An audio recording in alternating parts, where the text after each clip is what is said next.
பெண்கள், பெண் குழந்தைகள், ஆண் குழந்தைகள் பாதுகாப்பு நம் ஆட்சியில நம்பர் 1 இருக்கும்.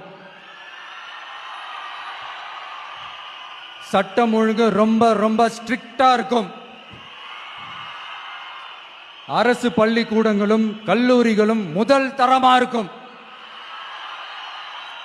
போட்டி தேர்வுகளுக்குன்னு லட்சங்களை கொட்டி தனி கோச்சிங் சென்டர் போய் படிக்க அவசியமே இருக்காது. ஏன்னா கவர்மெண்ட் ஸ்கூல், காலேஜ் சிலபஸே போட்டி தேர்வுகளை ஈஸியா சந்திக்கிற வகையில் அந்த ஸ்டாண்டர்டுக்கு ஏத்த மாதிரி அமைக்கப்படும்.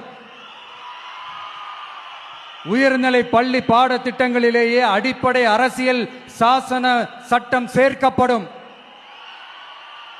மாநில மற்றும் ஒன்றிய அரசு அலுவலகங்கள், வங்கிகளின் செயல்பாடுகள் மற்றும் அவற்றை அணுகும் முறை குறித்து மாணவர்களுக்கு தெளிவான புரிதலை ஏற்படுத்தும் வகையில் தேர்வுகள் அற்ற செயல்முறை பாடமாக கற்பிக்கப்படும். இந்தியா முழுக்க உள்ள ஒன்றிய அரசு சார்ந்த கல்வி நிலையங்கள் மற்றும் அதன் சேர்க்கை அட்மிஷன் குறித்து புரிதலும் தெளிவும் மாணவர்களுக்கு உருவாக்கப்படும். அனைத்து அரசு பள்ளிகளிலும் பெண் குழந்தைகளுக்கு சுத்தமான, சுகாதாரமான மற்றும் தரமான கதவுகள் பொருத்தப்பட்ட ரெஸ்ட் ரூம்கள் அமைப்பது உறுதி செய்யப்படும். போதைப் பொருட்கள் இல்லாத தமிழகம் உருவாக்கப்படும்.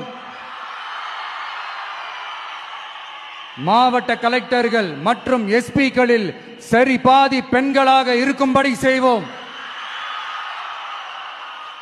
மலை கிராமங்களில் அரசு ஆரம்ப சுகாதார நிலையங்கள் பிரசவம் பார்க்கும் வசதியுடன் அமைக்கப்படும்.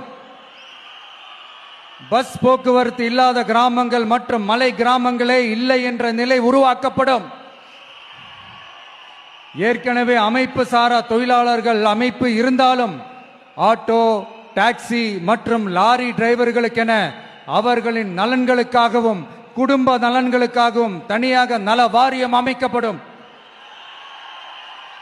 தென் தமிழகம் உட்பட தமிழகத்தின் தேவையான பகுதிகளில் தொழிற்சாலைகள் அமைக்கவும் தொழில் வளம் பெருக்கவும் தனி கவனம் செலுத்தப்படும்.